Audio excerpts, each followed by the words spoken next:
హెబ్రీయులకు రాసిన పత్రిక 9వ అధ్యాయం 3వ వచనం నుండి మనం చదువుకుందాం. 2వ తెరకు ఆవల అతి పరిశుద్ధ స్థలమున గుడారముండెను. అందులో సువర్ణ దుపార్తియు అంతటను బంగారు రేకులతో తాపబడిన నిబంధన మందసమును ఉండెను. ఆ మందసములో మన్నాగలు బంగారు పాత్రయు చిగిరించిన అహరోను చేతికర్రయు నిబంధన పలకలను ఉండెను. దానిపైని కరుణాపీఠమును కమ్ముకొనుచున్న మహిమ గల కెరూబులుండును. ప్రియమైన మిత్రులారా, బైబిల్ గ్రంథంలో మనం చూసినట్లయితే ఇశ్రాయేలీయుల దేవుడు ఐగుప్తు దేశంలో నుండి కనాను దేశానికి నడిపించే మధ్యలో మోషేతో దేవుడు చెప్పాడు, నేను నువ్వు చూపించిన విధంగా ఒక ప్రత్యక్ష గుడారాన్ని నిర్మించాలి అని దేవుడు చెప్పాడు. ప్రత్యక్ష గుడారాన్ని 3 భాగాలుగా విభజిస్తారు. మొదటిది ఆవరణ, పరిశుద్ధ స్థలము, అతి పరిశుద్ధ స్థలము. అతి పరిశుద్ధ స్థలములో మందసము ఉంచబడినట్లుగా మనం బైబిల్ గ్రంథంలో చూస్తాం.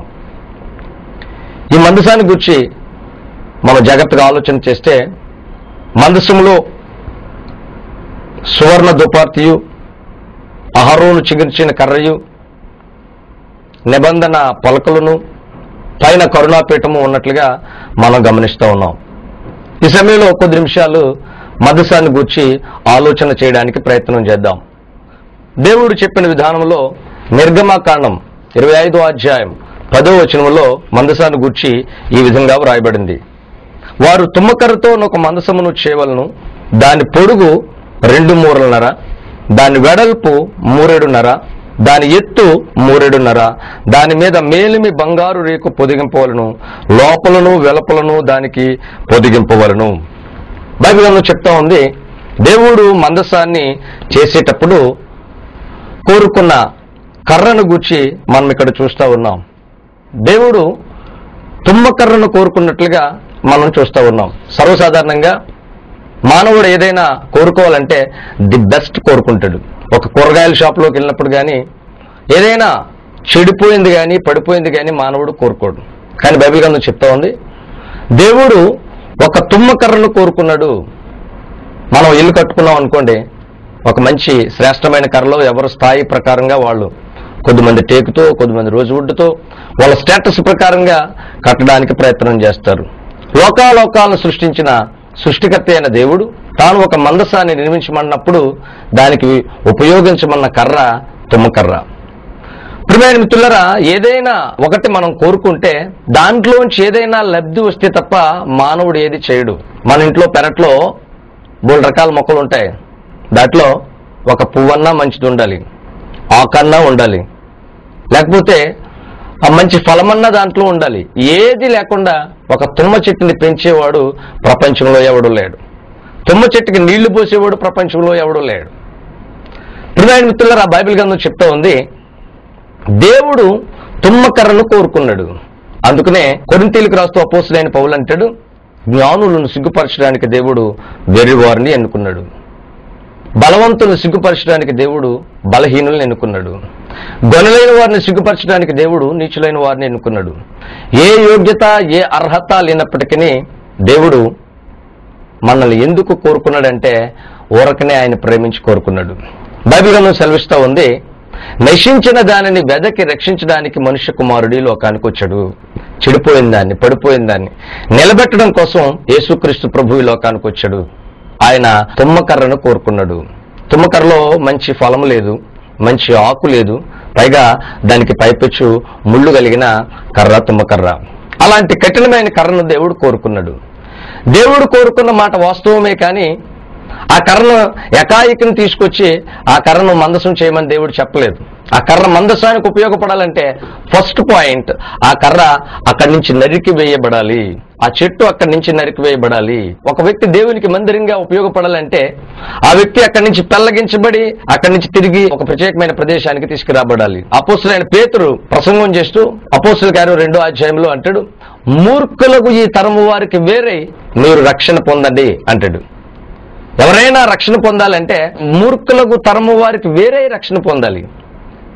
అంటే మన పాత సహవాసాలు కంటిన్యూ చేస్తూనే, మన పాత స్నేహాలు కంటిన్యూ చేస్తూనే దేవుళ్ళో ఉండాలి అంటే అసంభవమైన పని. అందుకని దేవుడు అన్నాడు, మూర్ఖులకు ఈ తరం వారికి వేరే ఉండి మీరు రక్షణ పొందండి, అక్కడి నుంచి పెళ్లగించబడాలి.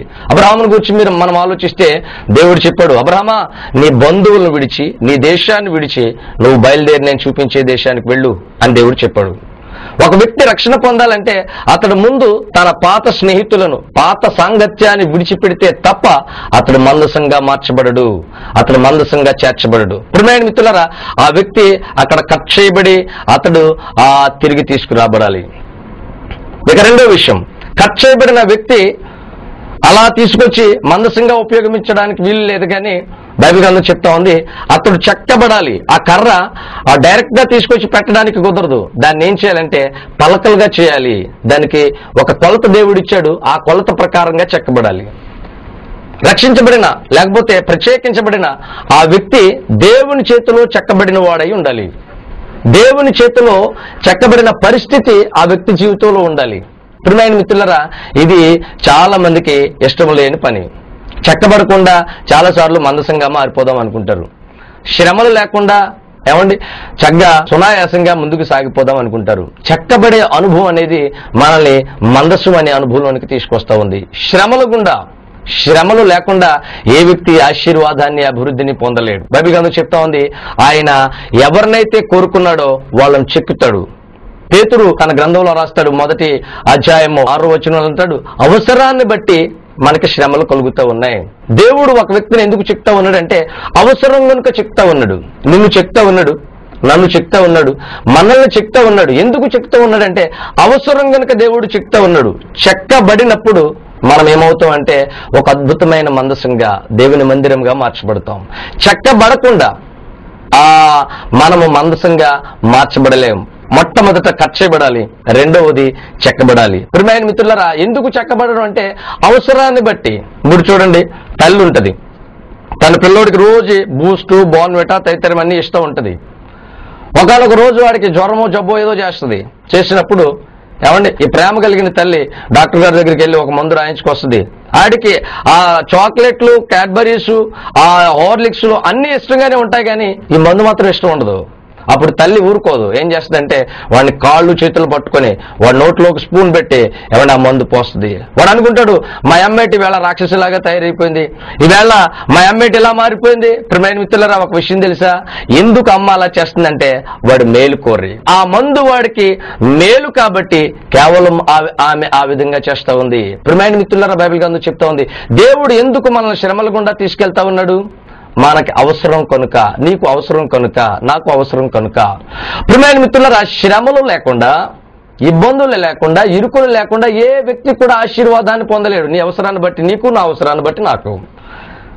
మీరు మామూలుగా ఆలోచించండి, మనం ఒక కొత్త బైక్ కొనుక్కుంటాం, బైక్ వెళ్ళడానికే కొనుక్కుంటాం, కానీ దానికి బ్రేక్లు ఉంటాయి. బ్రేకులు లేకుండా బండి అమ్మితే మనం తీసుకుంటామా? అది యమా కావచ్చు, లేకపోతే హీరో హోండా కావచ్చు, what ever it may be.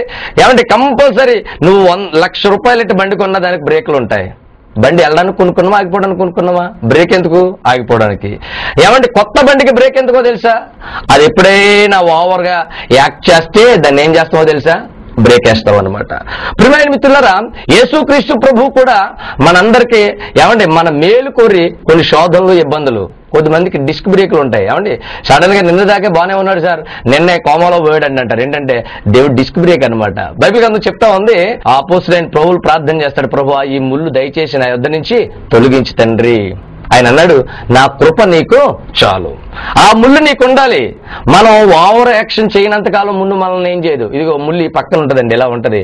నేను స్ట్రైట్ గా వెళ్ళిన సేపు నో ప్రాబ్లం. ఏమైనా కొంచెం ఓవర్ యాక్షన్ చేశాను, ముళ్ళు గుచ్చుకుంటది. నీ జీవితంలో కూడా అంతే, నా జీవితంలో కూడా అంతే. మనం బైక్ బ్రేక్ ఎప్పుడు వేస్తాం? కేవలం బైక్ అదుపు తప్పుతున్నప్పుడు మాత్రమే బ్రేక్ వేస్తాం. ప్రియమైన సహోదరుడా, సహోదరి, మన జీవితంలో కూడా చెక్కబడడం, శ్రమల అనుభవం ఏంటో తెలుసా? దేవుడు మనల్ని ప్రేమించి మనకు ఒక షేప్ ఇవ్వడం కోసం, ఒక ఆశీర్వాదకరమైన పరిస్థితిని కల్పించడం కోసం దేవుడు ఏర్పాటు చేసిన ఒక అద్భుతమైన కృప శ్రమ. చెక్కబడే అనుభవం. అది కూడా ఎలాగ చెక్కబడాలి? ఆయన కొలత రావాలి. ఎత్తు ఎంత ఉండాలో ఆయన చెప్పాడు, వెడల్పు ఎంత ఉండాలో ఆయన చెప్పాడు. మన ఇష్టానుసారంగా మనం అనుకుంటాం, 2 సార్లు చెక్కబడ్డాం ఇంకా చాలండి అనుకుంటాం. కుదరదు అలాగా. ఎందుకో తెలుసా? దేవుడికి ఒక లెక్క ఉంది. ఆ లెక్క పూర్తయ్యేంత వరకు ఆయన ఏం చేస్తాడో తెలుసా? నిన్ను చెక్కుతూనే ఉంటాడు, నన్ను చెక్కుతూనే ఉంటాడు. మందసంగా మనం ఉపయోగపడాలంటే ఏమంటే తప్పకుండా చెక్కబడిన అనుభవం కలిగి ఉండాలి. దేవుని కొలత మనలో రావాలి. ఇక 4వ విషయాన్ని నేను మీకు తెలియజేస్తా ఉన్నాను. ఏంటో తెలుసా? ఏమండి, ఆ చెక్క అంతటిని తయారు చేసిన తర్వాత దాని మీద బంగారాన్ని తాపడంగా చేయాలట. ఏం చేయాలటండి? బంగారాన్ని తాపడంగా చేయాలట. ప్రియమైన మిత్రులారా, ఎప్పుడైతే బంగారాన్ని రేకులాగా చేసి దాన్ని ఏం చేస్తారంటే ఆ యొక్క మందసానికి తాపడం చేస్తారనమాట. ఇప్పుడు రేకు ఆ పలక మీద ఉన్నప్పుడు ఇప్పుడు చూపర్లందరికీ ఏం కనపడుతుంది? ఏమండి, దాంట్లో చెక్క కనపడుతుందా? ఈసారి చెక్క ఎట్టి పరిస్థితుల్లోనూ కనపడదు. చూసే వాళ్ళందరూ బంగారం, ఇది ఎంత బంగారం, అబ్బా ఎంత బంగారం అనుకుంటారు. ప్రియమైన మిత్రులారా, అసలు విషయం ఏంటంటే అందులో